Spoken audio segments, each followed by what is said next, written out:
Hey guys, so today I'm going to be reviewing the action version of the Amazing Spider-Man from Bowen Designs.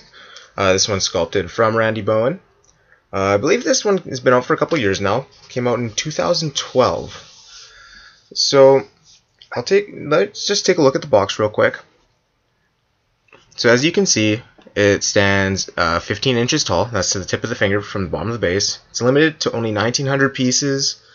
This one's 701. The box, it's your typical Bowen box. Alright, so let's get to the statue here. I mean, I really do like this piece. I've never been a huge Bowen fan, but I bought this one. This is the first one. I got it at a really good price. So this kind of started it with the Bowen statues for me. Take a quick look. Alright. So the one thing I really love about this statue is the base.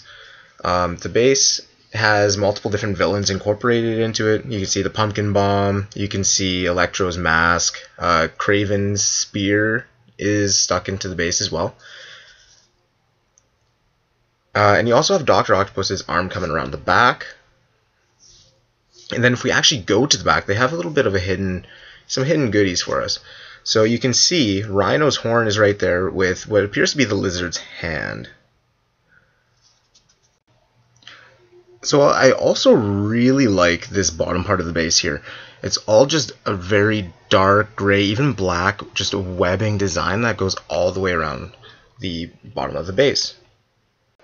So this statue actually comes in 3 different pieces. 1 being the base, 2 being Spider-Man, who is just held in at the top there. It's kind of tricky to get out, but he's held in by a metal peg.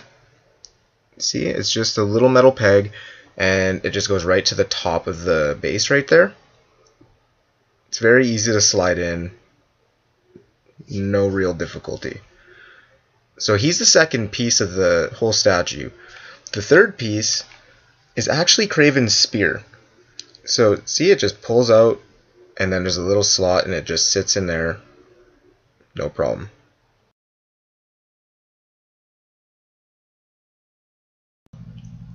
So I must say, I'm actually very, very, very impressed with the overall sculpt of this statue.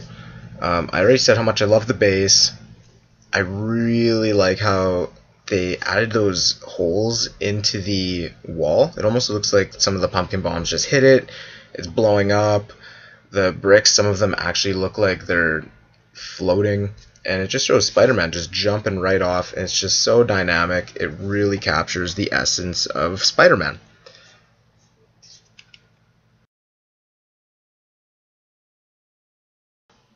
So now let's talk about the paint. I think that for the most part, the paint is really good.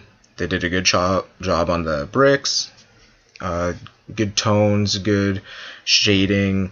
It looks like real bricks. They did a good job on some of the villain pieces as well.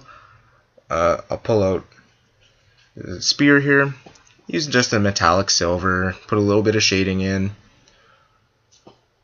It's nothing spectacular. It is really nice. The feather, there's a little bit of detail in there. Overall in that, it looks good.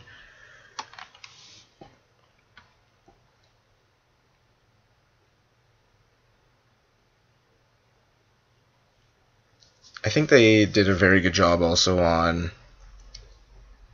the pumpkin bomb with some shading up on the top there. Electro's mask, same thing. They put a little bit of shading in there. It's just enough to make everything pop. I do like how they also put the orange in, but my one complaint about this statue, it's my only complaint, is the blue that they use on Spider-Man. It's kind of shinier there, and if they just put like a more of a matte finish on, say, like a royal blue, like what we're used to, I think it might look a little bit better, but that's just how I'm thinking about it in my head. It's hard to actually say unless I saw it. So that's my only complaint, is the shiny blue.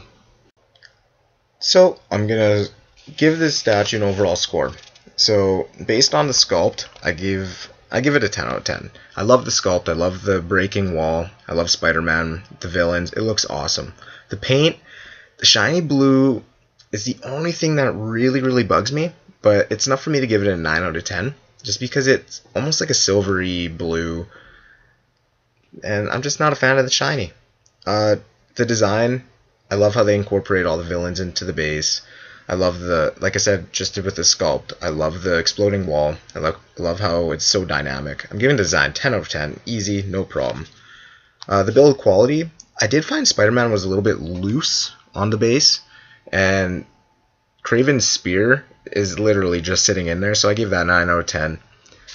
It's not super sturdy, but it is really good.